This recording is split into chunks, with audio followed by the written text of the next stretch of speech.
Good evening and welcome to the Business Day. I'm Andrea Chisholm.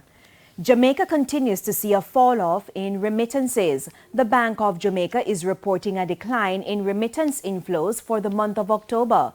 $263.3 million came into the country, 5.3% less than October last year. The BOJ says the decline largely reflected a 3% drop in funds via remittance companies. There was also a fall-off in funds coming through other remittance channels. There were more persons bringing cash in hand from overseas. The month's performance brings remittance inflows for January to October to $1.9 billion. That's 1.6% lower than the same 10-month period in 2021. Fesco's Ferry location was officially opened on Tuesday. This is almost a year after the service station started offering services. Chairman of Coors Limited Hugh Coors says the project, which cost more than $700 million, has been delivering value since completion.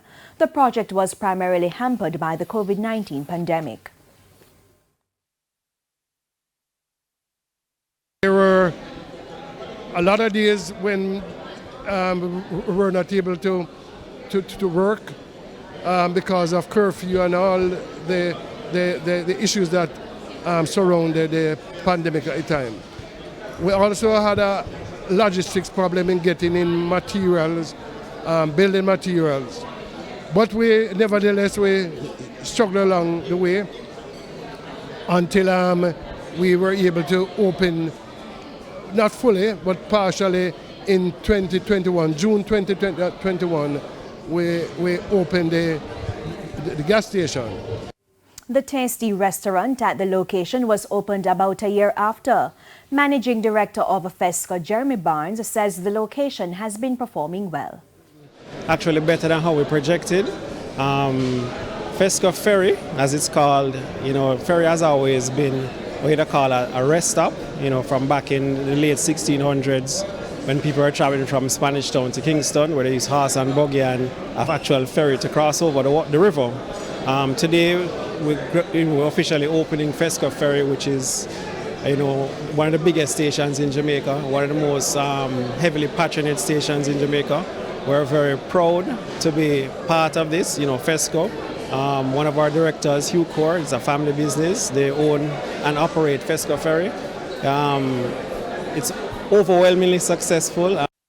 The site was also given special recognition by the Ministry of Culture due to the history of Ferry as one of the country's first rest stop. The US dollar is being sold for an average $154.29. $112.90 is the going rate for the Canadian dollar, $188.79 for the pound, while it's costing an average $165.32 for the euro. To the stock market now, the JSE index gained 363 points today, while the junior market index lost 72 points. Leading the advancers, Palace Amusement, Elite Diagnostic, QWI Investments, Productive Business Solutions 9.75% cumulative redeemable, and Eplis 7.5% preference shares due 2024. Decliners include Lasco Manufacturing, Consolidated Bakeries Jamaica, Mayberry Investments, iCreate, and Dolphin Cove. And that's it for the Business Day. I'm Andrea Chisholm. Good evening.